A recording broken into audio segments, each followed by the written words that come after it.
Sahroni anggota DPR RI terjerat pelanggaran berat. Kepala Polri pun juga diduga terlibat dalam penyalahgunaan wewenang.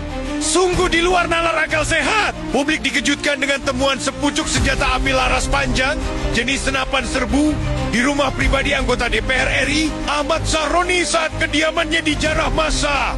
Fakta ini bukan sekadar aib personal, tetapi telah menyeret nama Sahroni ke jurang pelanggaran hukum paling berat. Kepemilikan senjata api yang secara tegas dilarang oleh Undang-Undang Darurat Nomor 12 Tahun ke-1951.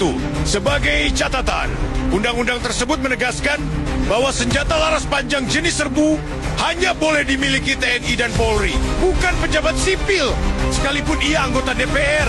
Dengan demikian, penemuan senjata di rumah Sahroni secara otomatis menempatkan dirinya dalam status tersangka, bahkan DPO, daftar pencarian orang, mengingat ancaman hukuman yang bisa mencapai seumur hidup, bahkan hukuman mati. Lebih mencengangkan lagi, beredar bukti berupa surat izin kepemilikan senjata yang diduga diterbitkan oleh Kapolri untuk Sahroni. Fakta ini membuka ruang bagi dugaan serius adanya penyalahgunaan wewenang di tubuh kepolisian, sebab Polri tidak berhak memberi izin sipil, apalagi anggota DPR, untuk memiliki senjata laras panjang jenis serbu. Jika benar, ini bukan sekedar pelanggaran prosedural, melainkan skandal besar yang mencederai hukum, mencoreng Polri, dan mengkhianati rakyat. Pertanyaan besar kini menggema di tengah masyarakat. Mengapa Kapolri bisa memberikan izin yang jelas-jelas melanggar undang-undang? Apakah ada praktik istimewa bagi pejabat tertentu hingga hukum bisa dilipat-lipat seenaknya? Siapa yang akan bertanggung jawab atas pengkhianatan terhadap aturan negara ini?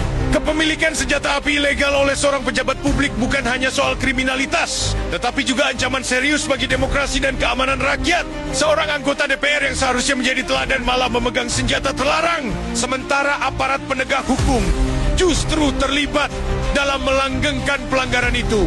Publik berhak menuntut jawaban dan tindakan tegas.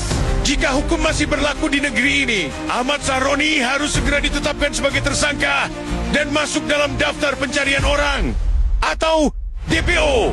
Sementara itu, Kapolri harus diperiksa atas dugaan penyalahgunaan wewenang.